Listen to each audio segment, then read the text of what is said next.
What happens when a man's fight for dignity collides with a system that sees him as a suspect?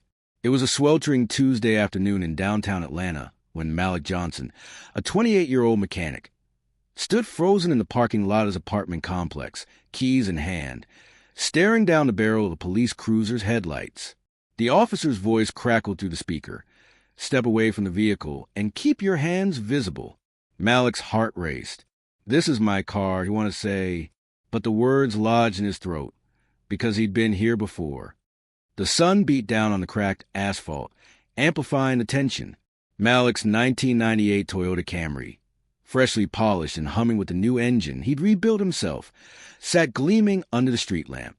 He'd spent 2 years saving for this car, trading overtime shifts and skipping meals to erase the memory of buses that never came on time, of rain-soaked walks home from the garage where he now worked. But today, as he fumbled with his keys, a patrol car screeched to a halt inches from his bumper. Officer Daniels, a rookie with a buzz cut and a twitch in his jaw, leapt out, hand hovering near his holster. "This isn't your car," he snapped, eyes narrowing at Malik's grease-stained coveralls.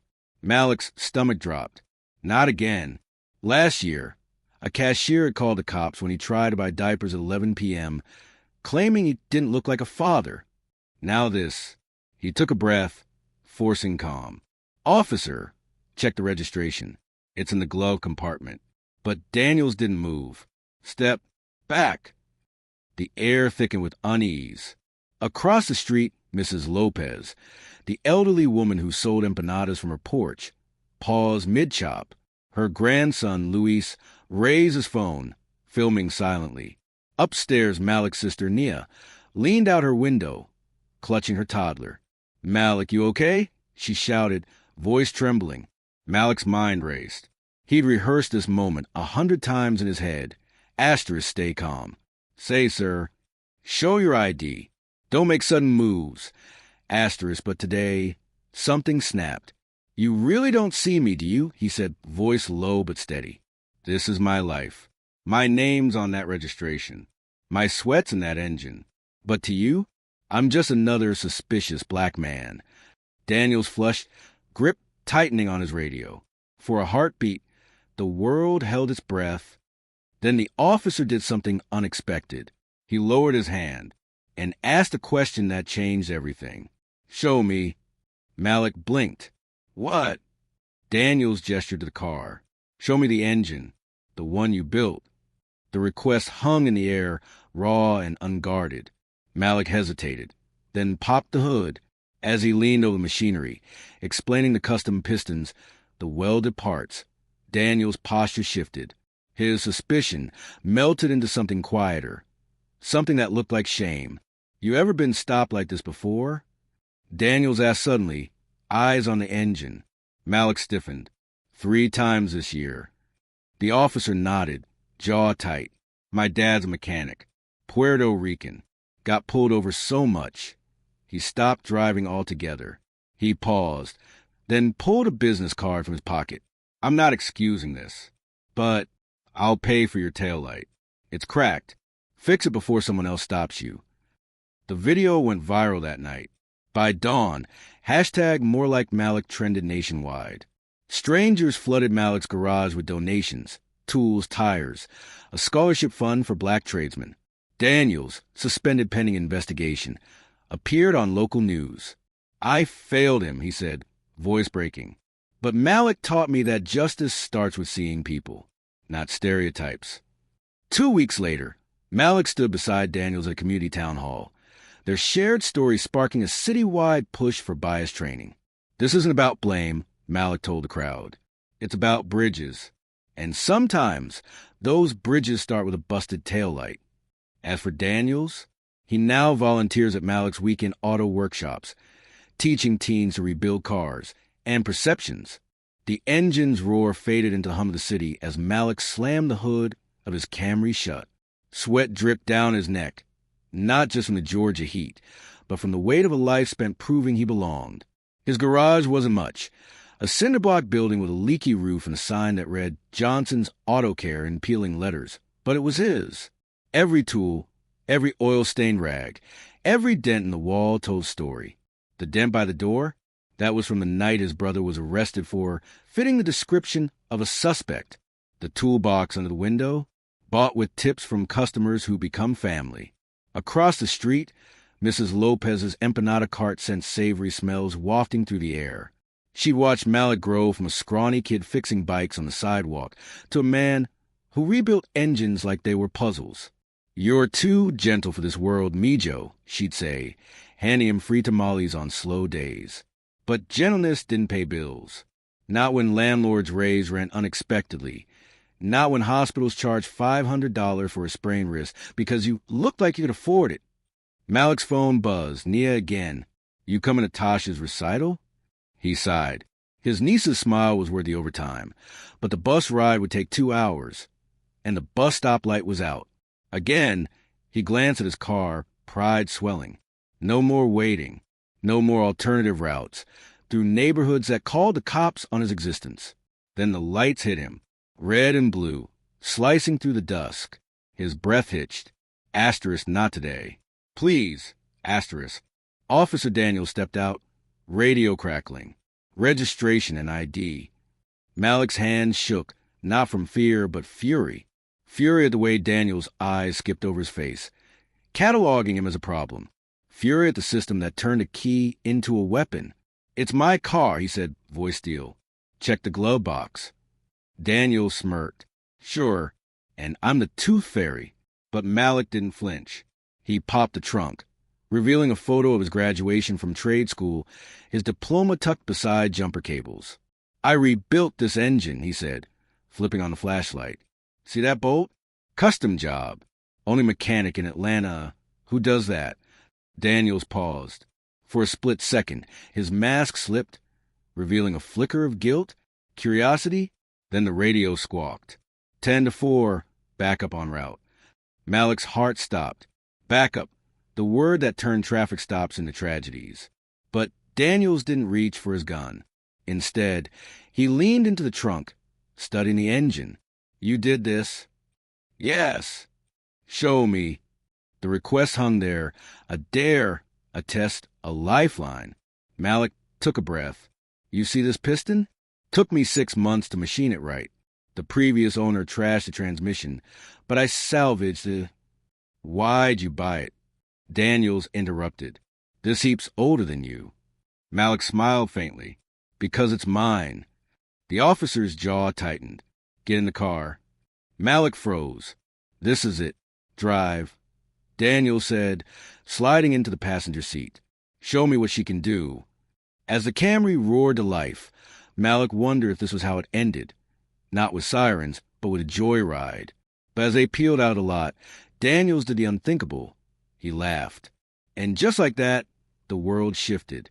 The Camry's engine purred as Malik navigated the empty backroads, Daniels gripping the dashboard like it was a lifeline. For miles, neither spoke, just the hum of the engine and the weight of unspoken truths. Then Daniels cleared his throat. "My dad, he fixed cars too, in the Bronx. Cops pulled him over so much, he'd joke about getting a police escort everywhere. His laugh was bitter. One day they shot him, mistook his wrench for a gun." Malik's hands tightened on the wheel. "Did they? Apologize." Daniels snorted. "They gave my mom a check. Like that fixes a man's spine." He stared at the passing streetlights. "You ever feel like you're screaming, but no one hears you?" "All the time," Malik whispered. They hit a pothole, jolting them both. Daniels winced. "The suspension shot. You know that, right?" Malik grinned. "Yeah, but she's got heart." Daniels shook his head, but there was a ghost of a smile. "You're crazy, Johnson." Crazy enough to keep going. When they returned to the garage, Daniels didn't reach for his cuffs. Instead, he grabbed a wrench from Malik's toolbox. "Show me how to fix that taillight." Malik froze. "You're serious?" "I'm a lot of things, Johnson, but I don't break my word."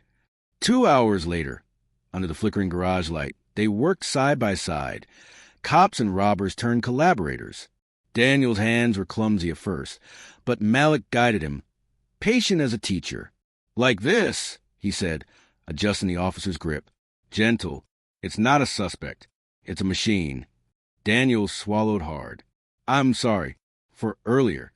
Malik nodded. Me too. The video went viral at 3 a.m. Luis, the teenager who'd filmed the initial stop, had kept recording. His shaky footage captured it all.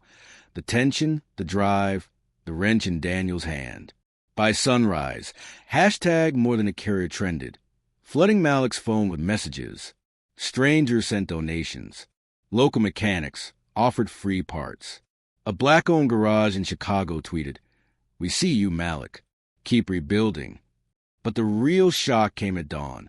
Daniel stood beside Malik at the garage, live on CNN. "I was wrong," he said, voice raw. "Malik's not a criminal. He's a craftsman, and I'm trying to be better." The backlash was instant. Death threats, hate mail. But then something shifted. A retired cop in Texas shared his own story of profiling a nurse. A teacher in Detroit posted about her black son's first traffic stop. The floodgates opened, stories of pain, but also hope. 3 months later, Malik stood on a stage at Atlanta's community center, Daniels at his side. The room buzzed with activists, cops, and neighbors. A little girl raised her hand. "Mr. Johnson, how'd you stay so brave?" Malik knelt, meeting her eyes. Brave isn't never being scared. It's doing what's right because you're scared. Daniel stepped forward, holding up a wrench. And sometimes it's letting someone hand you a tool you didn't know you needed. The crowd erupted, not in applause, but in cheers that shook the walls. The sun dipped low, painting the garage in gold as Malik hung up his wrench. 3 years had passed since the night Daniels handed him that tool, a gesture that sparked a revolution. Now, Johnson's Auto Care wasn't just a garage. It was a sanctuary. Teens from the projects tinkered with engines. Cops from the precinct brought their squad cars for repairs. And Mrs. Lopez sold empanadas out front, her cart doubling as a community board plastered with flyers. Asterisk, free driver's ed classes. Police mentorship program sign-up. Asterisk, Daniels walked in, sleeves rolled up, a coffee in hand. "Morning, Johnson. Got a Prius out back that needs a new alternator." Malik grinned. "You're still terrible at diagnosing hybrids." "Hey, I'm a mechanic now." Daniels shot back, flexing. "Got the grease, stains to prove it." They laughed. The kind of easy laughter that comes from shared scars. Every Thursday, they taught a class together. Malik on engines, Daniels on de-escalation. The students called them the odd couple, but the lesson stuck. Last week, one of their kids, a 17-year-old named Jamal, had talked down a nervous rookie cop during a traffic stop. "Remember, sir, he's more scared than you," Jamal had said, his voice steady. The body cam footage went viral. 2. Nia burst through the door, Tasha trailing behind in a graduation cap and gown. "Uncle Malik, you're missing the ceremony." "Relax, I'll be there," Malik chuckled, wiping his hands. "Just finishing up." "With what?" Tasha teased, eyeing the half-rebuilt engine. "Another vintage masterpiece?"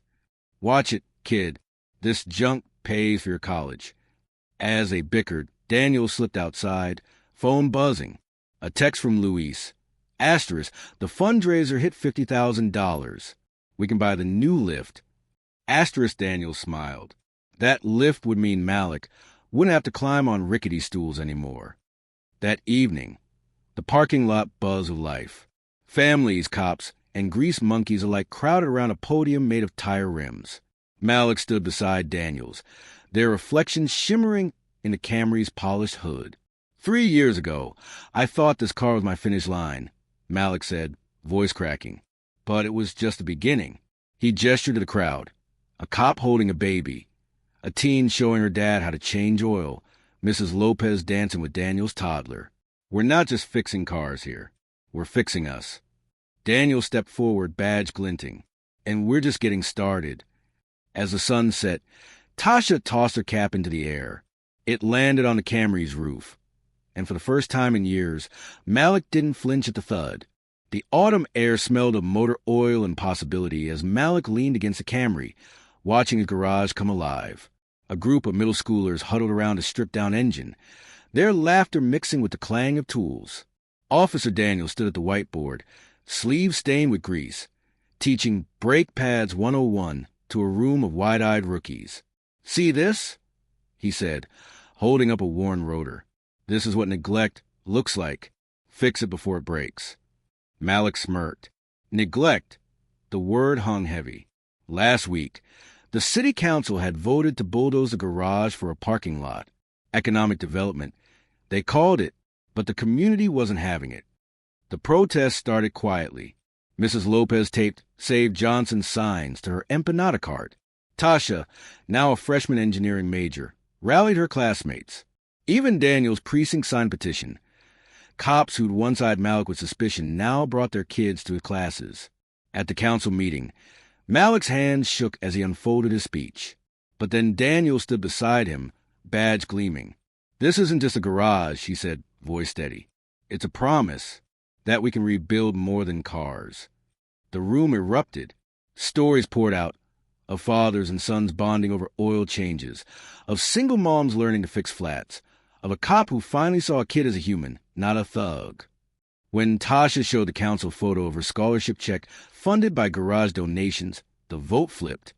Now, Malik stood in the center of it all, the garage's new mural glowing behind him. A black man in coveralls, a cop with a wrench, and a crowd of hands lifting a car.